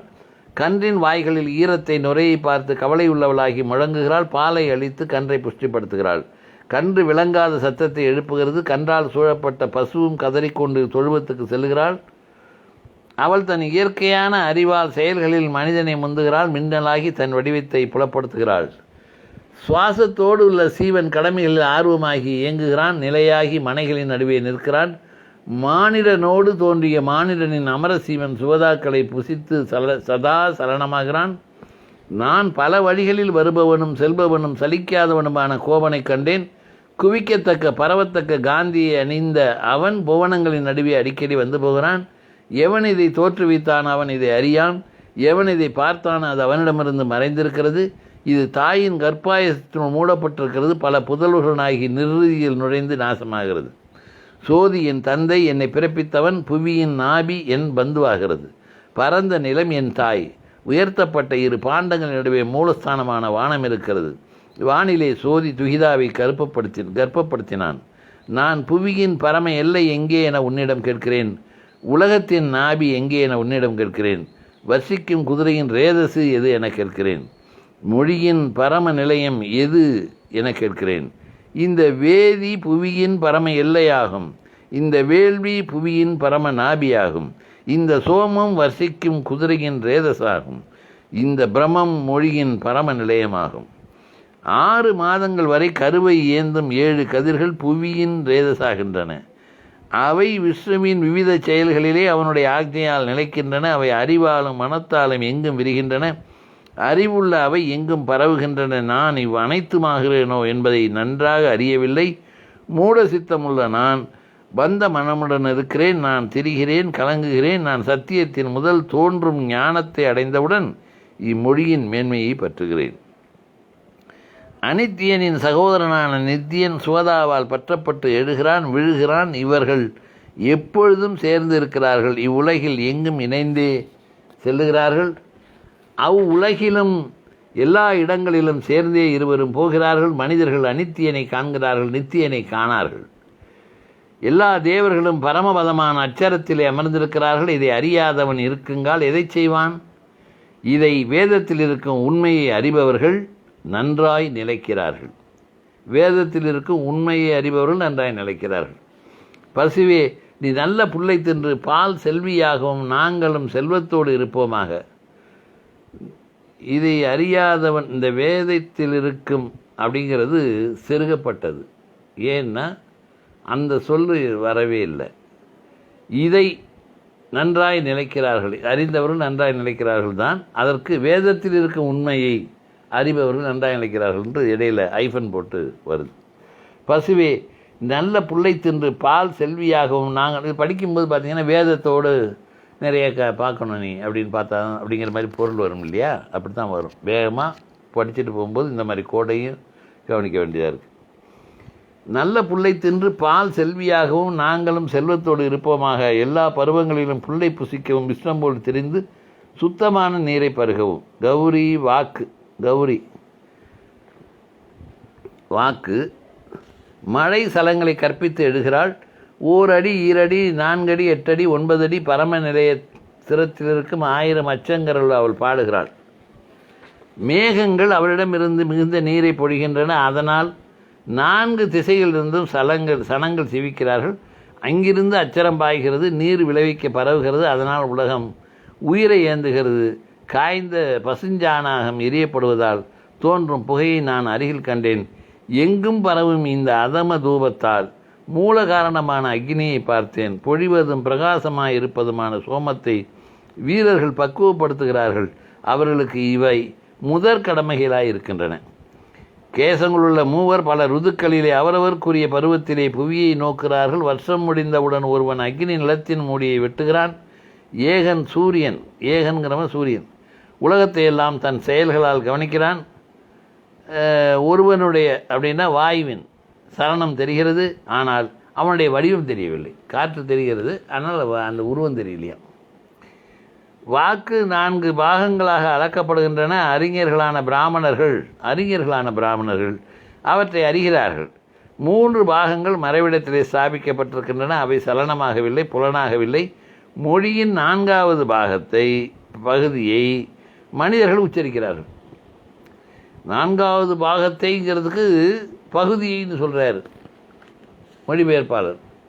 அவர் மற்ற இதுக்கெல்லாம் தமிழ் சொல்கிறதில்லை, அதை வடமொழி சொல்லியே பயன்படுத்துகிறார். அவர்கள் சூரியனை இந்திரன் எனவும் மித்திரன் எனவும் வருணன் எனவும் அக்னி எனவும் கூறினார்கள். அவர்கள் சூரியனை இந்திரன் எனவும் மித்திரன் எனவும் வருணன் எனவும் அக்னி எனவும் கூறினார்கள். அவனே சோதியில் தோன்றும் சுபர்வனான கருத்மானவான் இருப்பவன் ஒருவன். அவனை அறிஞர்கள் பலவித நாமங்களால் அழைக்கிறார்கள். அவனை அக்னி எனவும் யமன் எனவும் மாதிரி சுவான் எனவும் அங்கு கூறுகிறார்கள். இரக்கம் கருப்பாய் இருக்கிறது. பறவைகள் பொன்னிறமுடன் இருக்கின்றன. அவை சலங்களை அணிந்து கொண்டு மேலே சோதிக்கு பறக்கின்றன. ருதத்தின் ஸ்தானத்திலிருந்து அவை மீண்டும் இறங்குகின்றன. உடனே புவி சலத்தால் ஈரமாகிறது. வட்டங்கள் 12, சக்கரம் 1, வருஷம் 3, நாபிகள், அச்சுகள், ருதுக்கள். அவன் எதை அறிகிறான்?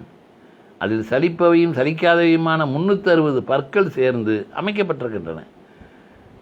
சரஸ்வதியை, எந்த ஸ்தனம் உன் தேகத்தில் இருக்கிறதோ, எந்த ஸ்தனம் உன் சுகத்தை தருகிறதோ, எதனால் நீ உத்தம பொருள்களையும் தருகிறாயோ, எது செல்வத்தை ஏந்துகிறதோ, எது திரவியங்களை தருகிறதோ, எது நல்ல பொருளையும் அளிக்கிறதோ, அந்த ஸ்தனத்தை நாங்கள் இங்கு பானம் செய்ய புலப்படுத்துவாயாக. தேவர்கள் வேள்வியால் யக்ஞத்தை நடத்துகிறார்கள். அக்னிக்குரிய செயல்கள் முதல் தர்மங்களாய் இருக்கின்றன. எந்த சொர்க்கத்திலே பழைய சாத்தியங்களான தேவர்கள் வசிக்கிறார்களோ அந்த சொர்க்கத்திலே மகாத்மாக்கள் சேர்கிறார். சமமாயிருக்கும் சலம் வெம்மையிலே தினங்களோடு மேலேறுகிறது, மாரியிலே கீழே இறங்குகிறது. மேகங்கள் புவியை, அனல்கள் சோதியை இன்புறுத்துகின்றன. நான் நம்முடைய பாலனத்துக்காக சோதியில் தோன்றுபவனும் சுபர்ணனும் சலிப்பவனும் மகத்துவனும் நீரை தோற்றுவிப்பவனும் ஓசதிகளை புலப்படுத்துபவனும் ஏரிகளை பாலிப்பவனும் தடாகங்களை மழையால் நிரப்புவனுமான சரஸ்வதனை, அப்படின்னா சரஸ்வதிங்கிறது நதியாகும், சரஸ்வதன் அப்படின்னா சூரியனை அழைக்கிறேன். 1767வது பாடலோடு இந்த சூக்தம் நிறைவு பெறுகிறது.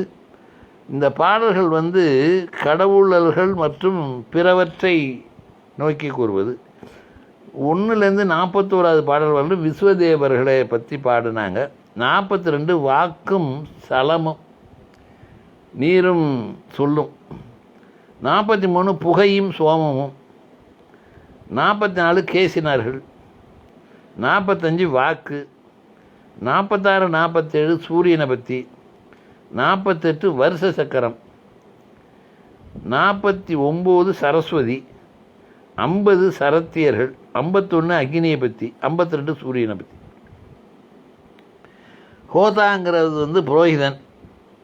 இங்கே ஆதித்யன், சூரியன், அவனுடைய அடுத்த சகோதரன் மின்னல், 3ஆம் அவன் அக்னி, கார்கபத்தியன் அப்படின்னு வருது. கார்கபத்தியன், கார்கபத்திய அக்னி என்பது ஒவ்வொரு குடும்பத் தலைவனும் கிரகஸ்தன் தினம் தொடர்ந்து பாதுகாப்பது. 7 புதல்வர்கள்னால் 7 புரோகிதர்களாக இருக்கலாம்.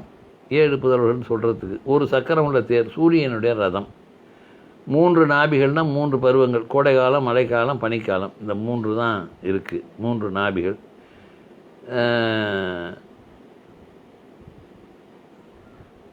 7 சூரியன் இலையுறு காலம்னா அதில் வரல. 3 பருவங்கள்ங்கிறது கோடைக்காலம், மழைக்காலம், பனிக்காலம். 7 அப்படிங்கிறது சூரியனின் 7 கிரணங்களாக இருக்கலாம், அல்லது ஒரு ஆண்டின் 7 பாகங்களான அயனங்கள், பருவங்கள், மாதங்கள், பட்சம், பகல், இரவு, மணியாகவும் இருக்கலாம். இது சாயனர் சொல்கிறாரு. இருக்கலாம், ஆம் என்று சொல்லவில்லை, இருக்கலாம். 7 சகோதரிகள், 7 நதிகளாக இருக்கலாம், சாயனர் சொல்கிறார். சூரியனின் 7 கிரணங்கள் அல்லது 6 ருதுக்களும் வருடமும் அல்லது 6 ஜோடி மாதங்களும் 12 மாதம்தான். அப்புறம் 6 ஜோடி அதை பிரிச்சுக்கிறாங்க இவங்களாம். அத்துடன் ஒரு மிகை மாதம், அது கூடுதலாக ஒரு மாதம் 13. சூரிய பஞ்சாங்க முறையில் அதிகமாக ஒரு மாதம் சூரிய பஞ்சாங்க முறையில் வருதான் ஒரு மாதம் கூட. அப்போ 13 மாதம். 12 மாதத்தை 6ஆக பிரித்து 7ங்கிறதுக்கு ஒரு கணக்கு. இந்த இதில் இந்த வசூல் ராஜா எம்பிபிஎஸ் இருக்குல்ல, அதில் வரும் பாருங்கள். அண்ணே ஒரு நம்பர் 7 தானே, உனக்கு என்ன பிறந்த தேதி, 4ஓட 3 சேர்த்தா போடா அப்படிமா, 4ஓட 3 சேர்த்தா எழுந்தாந்துட்டு பாரு எழுமா. அந்த மாதிரி இவங்க கணக்குக்கு எதை வேணாலும் 12 மாதத்தை 6 2 ஜோடியாக பிடிக்கிறாங்க. 7 இலைகள் வேதத்தில் 7 வகை சீர்களாக இருக்கலாம்.